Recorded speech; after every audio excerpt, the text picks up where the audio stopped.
Bismillahirrahmanirrahim. Assalamualaikum warahmatullahi wabarakatuh.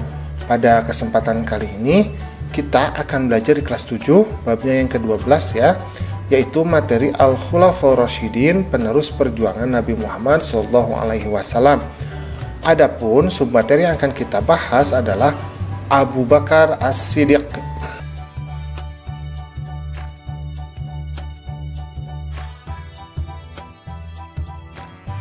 Nah, Abu Bakar As-Siddiq ini memiliki nama asli yaitu Abdullah bin Abi Quhafah.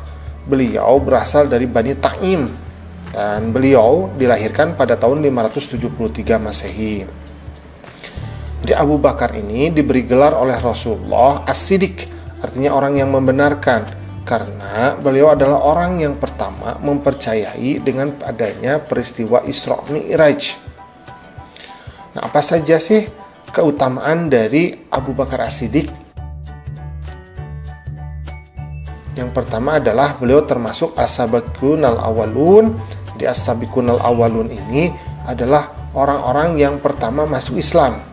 Nah, yang pertama masuk Islam dari kalangan sahabat itu adalah Abu Bakar As-Siddiq ya. Bahkan Abu Bakar As-Siddiq pun ini adalah teman yang sangat dekat dari Nabi masih muda ya. Kemudian yang kedua, Abu Bakar As-Siddiq adalah sahabat yang paling dekat dengan Nabi Muhammad. Jadi mereka sangat akrab sekali ya, karena sudah berteman dari usia yang muda sekali. Kemudian yang ketiga, Abu Bakar As-Siddiq adalah orang yang mendampingi Nabi dalam hijrah. Nah, yang mendampingi Nabi ketika hijrah dari kota Mekah ke kota Madinah ini adalah Abu Bakar As-Siddiq. Kemudian yang keempat adalah Abu Bakar As-Siddiq ini merupakan mertua dari Nabi Muhammad, karena beliau adalah ayah dari Siti Aisyah binti Abu Bakar. Nah, jadi sebetulnya perjuangan Abu Bakar As-Siddiq dalam Islam itu sungguh luar biasa, karena seperti Nabi, hampir seluruh hartanya itu dikorbankan demi perjuangan Islam ya. Kemudian apa saja jasa Khalifah Abu Bakar? Jadi apa saja jasa Abu Bakar As-Siddiq ketika beliau menjadi khalifah? Yang pertama adalah pengumpulan Al-Quran. Ini adalah rekomendasi dari Umar bin Khattab. Kegiatan ini dipimpin oleh Zaid bin Sabit. Jadi ketika Nabi meninggal, maka Abu Bakar kemudian diangkat menjadi khalifah.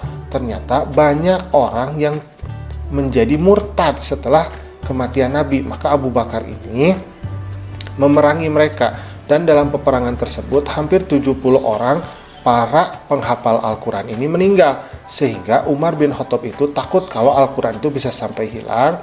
Kemudian meminta Abu Bakar As-Siddiq untuk mengumpulkan Al-Quran dengan dipimpin oleh seorang penghafal Al-Quran, namanya adalah Zaid bin Thabit ya, Zaid bin Thabit namanya. Kemudian yang kedua adalah memerangi kaum murtad, kemudian yang enggan membayar zakat dan nabi palsu, yaitu Musailamah Al-Kadzab dan Sajah binti Tamimiyah. Jadi ketika Abu Bakar menjadi khalifah, banyak orang menjadi murtad, dan kemudian ada juga yang tidak mau membayar pajak, kemudian ada juga yang mengaku-ngaku sebagai nabi. Nah, salah satunya adalah Musailamah Al-Kadzab dan Sajah binti Tamimiyah. Kemudian orang-orang ini diperangi oleh Abu Bakar As-Siddiq ya, sampai mereka pun menjadi kalah. Kemudian yang ketiga adalah ekspedisi ke utara. Jadi Abu Bakar As-Siddiq juga melakukan ekspedisi ke utara untuk melawan Kekaisaran Bizantium dan Kekaisaran Sassanid. Nah, Khalid bin Walid ini kemudian berhasil menaklukkan Irak dengan mudah, sementara ekspedisi ke daerah Suriah juga meraih sukses. Jadi bangsa Arab pada saat itu dijajah oleh dua kekuatan yang sangat besar, yaitu Kekaisaran Bizantium atau Romawi Timur dan Kekaisaran Sassanid atau yang kita namakan sebagai Persia. Nah, mereka menguasai tanah Arab. Karena itu Abu Bakar As-Siddiq kemudian memerangi mereka dan berhasil menaklukkan daerah-daerah dari Kerajaan Bizantium dan Kerajaan Persia. Oke, kita lanjutkan ya pembelajarannya. Nah, Umar bin Khattab ini dilahirkan sekitar tahun 584 Masehi. Beliau ini berasal dari Bani Adi. Sebelum masuk Islam, Umar bin Khattab ini merupakan salah satu tokoh Quraisy yang sangat kuat perlawanannya terhadap Nabi Muhammad. Jadi Umar bin Khattab itu sebelum masuk Islam itu merupakan salah satu kafir Quraisy yang sangat sering menyiksa para pengikut dari Nabi Muhammad. Bahkan memiliki keinginan yang sangat besar untuk membunuh Nabi Muhammad. Jadi saat sebelum masuk Islamnya ya. Nah kemudian Umar bin Khattab ini masuk Islam. Nah, maka Umar ini kemudian diberikan julukan oleh Nabi yaitu Al-Faruq, yang artinya orang yang bisa memisahkan antara kebenaran dan kebatilan. Nah, apa saja keutamaan dari Umar bin Khattab? Yang pertama adalah beliau merupakan salah satu sahabat Nabi yang paling berani dan kuat dalam membela Islam. Jadi ketika setelah menjadi Islam, Umar bin Khattab itu sangat pemberani sekali. Secara terang-terangan menyatakan keislamannya. Bahkan ketika hijrah pun, orang yang melakukan hijrah itu kan sembunyi-sembunyi ya. Tetapi Umar bin Khattab itu mengumumkan kepergiannya. Jadi sangat berani sekali. Kemudian yang kedua adalah Umar adalah sahabat sekaligus mertua Nabi. Beliau merupakan ayah dari Hafsah binti Umar. Jadi salah satu istri Nabi ada yang namanya Hafsah. Nah ini merupakan putri dari Umar bin Khattab. Kemudian yang ketiga, Umar bin Khattab ketika menjadi khalifah hidup sangat sederhana dan sering keluar malam-malam untuk melihat rakyatnya. Jadi Umar bin Khattab ini hidupnya sangat sederhana sekali. Beliau tidak bermewah-mewahan dan setiap malam itu selalu keluar mencari apabila ada rakyatnya yang kelaparan, ada rakyatnya yang kesulitan ya.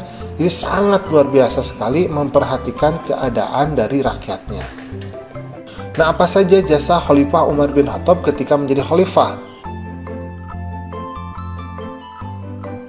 Yang pertama adalah beliau berhasil menaklukkan kerajaan Sassanid ya, atau kerajaan Persia, dan membebaskan daerah Mesir, Palestina, Syria, Afrika Utara, dan Armenia dari kerajaan Bizantium, atau yang kita kenal sebagai kerajaan Romawi Timur. Kemudian yang kedua, beliau membentuk Baitul Mal dan merapihkan administrasi pemerintahan seperti mengangkat hakim, sensus penduduk, dan sebagainya. Jadi Baitul Mal ini berfungsi untuk mengumpulkan zakat dari orang-orang Islam ya. Nah, dari Baitul Mal ini kemudian bisa menggaji prajurit ya, bisa menggaji para pembantu khalifah. Nah, itu dari sana ya. Kemudian beliau juga merapihkan administrasi pemerintahan ya, mengangkat hakim, kemudian ada sensus penduduk, sehingga pada masa Umar bin Khattab ini kesejahteraan masyarakat itu menjadi sangat meningkat karena administrasi itu tersusun secara rapi. Kemudian yang ketiga, beliau adalah orang yang menentukan kalender Islam, yaitu dari awal hijrah Nabi Muhammad. Nah, pada masa lalu orang-orang Arab itu tidak mengenal kalender secara tahun, jadi mereka itu mengenal kalender itu secara peristiwa. Contoh misalkan kelahiran Nabi Muhammad, yaitu 12 Rabiul Awal. Nah tahunnya tahun gajah, karena peristiwanya ada penyerangan pasukan gajah. Jadi tidak mengenal tahun itu sebagai bilangan. Nah karena itu oleh Khalifah Umar bin Khattab kemudian ditentukan sebuah kalender namanya kalender Hijriyah ya, yang berdasarkan perhitungan bulan. Itu dari awal Nabi hijrah dari kota Mekah menuju kota Madinah. Kemudian yang keempat, beliau juga merenovasi, jadi memperbaiki Masjidil Haram, kemudian Masjid Nabawi ya, sehingga menjadi lebih luas, menjadi lebih layak untuk dilakukan ibadah. Oke, kita lanjutkan. Utsman bin Affan ini terlahir dari keluarga saudagar yang sejahtera. Utsman dikenal juga sebagai pribadi yang lembut dan murah hati. Utsman berasal dari suku Bani Umayyah. Beliau masuk Islam atas ajakan dari Abu Bakar As-Siddiq. Nah, Utsman ini adalah salah satu dari 22 orang Mekah yang tahu cara menulis. Beliau memiliki gelar Dzunurain yang artinya adalah pemilik dua cahaya, karena menikahi dua putri Nabi Muhammad SAW. Jadi Khalifah Utsman ini terkenal karena kedermawanannya banyak sekali kisah yang menceritakan tentang kedermawanan Utsman dan pengorbanan beliau terhadap Islam ya. Jadi sangat luar biasa dermawan sekali. Nah, apa saja keutamaan dari Utsman bin Affan? Yang pertama adalah beliau orang yang sangat dermawan. Beliau pernah membeli sumur seorang Yahudi dengan harga yang sangat mahal saat kemarau, kemudian mempersilahkan penduduk untuk mengambil air dari sana dengan cuma-cuma. Kemudian saat perang Tabuk meletus, Utsman ini turut serta menyumbangkan ratusan unta dan kuda selain uang sejumlah ribuan dirham. Jadi sangat luar biasa sekali pengorbanan beliau terhadap perkembangan Islam ya. Kemudian yang kedua adalah Utsman ini adalah seorang ahli ekonomi dan seorang yang sangat pintar dalam berniaga. Yang ketiga, Utsman merupakan menantu dari Nabi Muhammad. Beliau menikahi putri Nabi, yaitu yang pertama adalah Ruqayyah, kemudian yang kedua adalah Ummu Kulthum.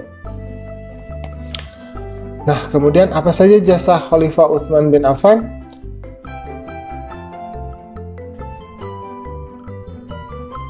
Yang pertama adalah beliau merenovasi dan mempercantik Masjid Nabawi di Madinah yang telah dibangun oleh Khalifah Umar bin Khattab.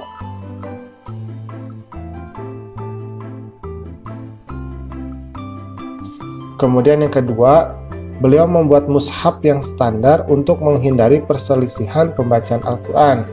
Jadi pada masa itu ada beberapa dialek ya dalam membaca Al-Quran. Nah, oleh Utsman ini kemudian distandarkan agar tidak terjadi penyimpangan dalam membaca Al-Quran. Kemudian yang ketiga, Utsman bin Affan juga membentuk angkatan laut yang kuat. Ini atas usul dari Muawiyah bin Abi Sufyan yang menjabat gubernur di Damaskus.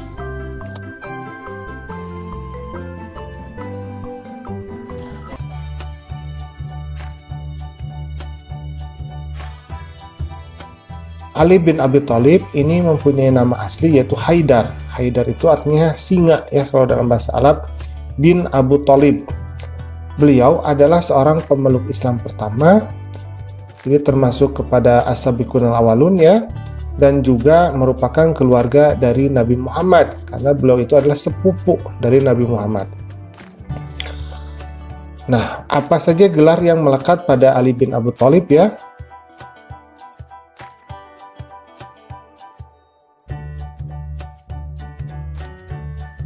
Yang pertama adalah Babul Ilmi, artinya gerbang ilmu pengetahuan, karena Ali bin Abi Thalib ini adalah sahabat yang sangat fokus dalam ilmu pengetahuan. Beliau hidupnya sederhana dan sangat suka sekali belajar. Kemudian yang kedua adalah Karamallahu wajhah. Arti dari gelar ini adalah semoga Allah Subhanahu wa taala selalu meridhoinya. Kemudian yang ketiga adalah Abu Turab, artinya adalah bapak debu atau bapak tanah. Sebutan ini datang dari Rasulullah karena suatu ketika ia pernah melihat Ali ini tertidur dengan debu di pundaknya. Nah, kemudian apa saja keutamaan dari Ali bin Abi Thalib? Yang pertama adalah beliau merupakan salah satu as-sabiqun al-awwalun, artinya orang-orang yang pertama kali masuk Islam dari golongan anak-anak ya. Kemudian yang kedua, merupakan sepupu sekaligus menantu Nabi Muhammad SAW karena Ali bin Abi Thalib ini adalah suami dari putri Nabi yang tercinta yaitu Fatimah Az-Zahra. Kemudian yang ketiga, Ali ini sangat senang untuk mengikuti Nabi dari kecil yaitu ya, kemudian menjadi sekretaris Nabi. Jadi suka menuliskan kalau Nabi misalkan turun wahyu, maka Ali tuliskan gitu ya. Kemudian apa saja jasa Khalifah Ali bin Abi Thalib setelah beliau menjadi khalifah? Yang pertama adalah menyempurnakan bahasa Arab karena agama Islam ini telah menyebar ke berbagai penjuru. Jadi pada saat Khalifah Ali diangkat, agama Islam itu sudah sangat meluas dan tidak semua pemeluknya berbahasa Arab. Sedangkan ajaran Islam disampaikan dengan bahasa Arab. Maka Ali bin Abi Thalib kemudian memerintahkan Abul Aswad Ad-Duali untuk memberikan tanda baca dan mengarang kitab-kitab nahwu dengan harapan kaum muslimin yang berasal dari luar Arab ya ini dapat mempelajari Al-Quran dan hadis dengan benar. Nah, maka kita patut berterima kasih ya kepada Khalifah Ali karena berkat jasa beliau ilmu bahasa ini menjadi meningkat, termasuk juga dengan nahwu dan shorof. Kemudian yang kedua adalah membangun pusat kota pada masa pemerintahannya. Jadi beliau ini membangun sebuah kota, yaitu namanya adalah kota Kufah. Nah, sekarang berada di Irak ya, yang kemudian dijadikan sebagai pusat pemerintahan serta pusat pengembangan ilmu pengetahuan. Nah, alhamdulillah pembelajaran kita pada kesempatan kali ini sudah selesai. Terima kasih ya sudah mau menyimak. Assalamualaikum.